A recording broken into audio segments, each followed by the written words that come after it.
और चलिए अब आगे बढ़ते हैं। विधानसभा में आज रहेगी जनहित के मुद्दों की गूंज। विधानसभा में आज 2 बिल लाए जा सकते हैं। अधिवक्ता कल्याण संशोधन निधि बिल 2022 और कृषि उपज मंडी बिल रखे जाएंगे सदन के पटल पर। बड़ा दिन आज का, क्योंकि आज 2 बिल लाए जाएंगे। प्रश्नकाल में जनहित के मुद्दों को उठाया जाएगा। जहां कल विधानसभा में लंपी स्किन डिजीज के मुद्दे पर बड़ी बहस हुई और पक्ष और विपक्ष एक दूसरे की एक तरह से टांच खींचते हुए भी नजर आए। लगातार आरोप प्रत्यारोप का दौर जारी रहा। लंपी स्किन डिजीज के मुद्दे पर कल बड़ी बहस हुई विधानसभा में। विधानसभा का सत्र 2 दिन पहले शुरू हो चुका है और ऐसे में अब प्रश्नकाल में जनहित के मुद्दों को उठाया जाएगा। हालांकि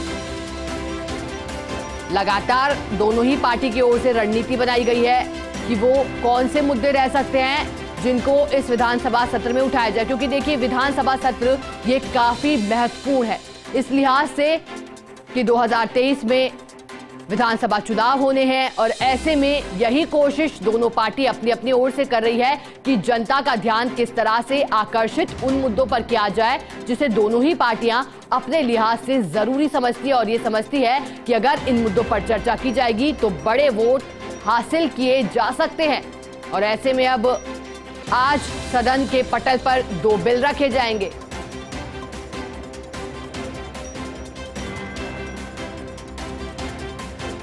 देखिए, अधिवक्ता कल्याण संशोधन निधि बिल 2022 और कृषि उपज मंडी बिल, ये 2 बिल ऐसे जो आज सदन के पटल पर रखे जाएंगे।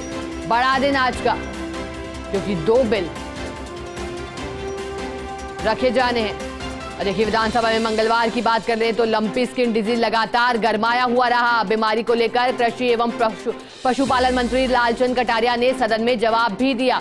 उन्होंने कहा कि ये बीमारी भैंस और हिरण को भी प्रभावित कर रही है। ना सिर्फ गोवंश को बल्कि भैंस और हिरण तक को भी अब ये बीमारी प्रभावित करने लगी है। हरियाणा में इसका संक्रमण तक पाया गया।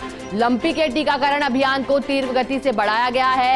एक्सपर्ट का तो ये कहना है कि मानसून विदा होने के बाद कुछ बीमारी कंट्रोल होगी। हमने जब गॉट बॉक्स बनाने वाले कंपनी से बात की तो उन्होंने हमें दवा देने के लिए मना कर दिया। केंद्रीय मंत्री रूपाला जी से कहा, तब जाकर कंपनी ने दवाई दी और कंपनी से तब जाकर हमें दवाई मिली।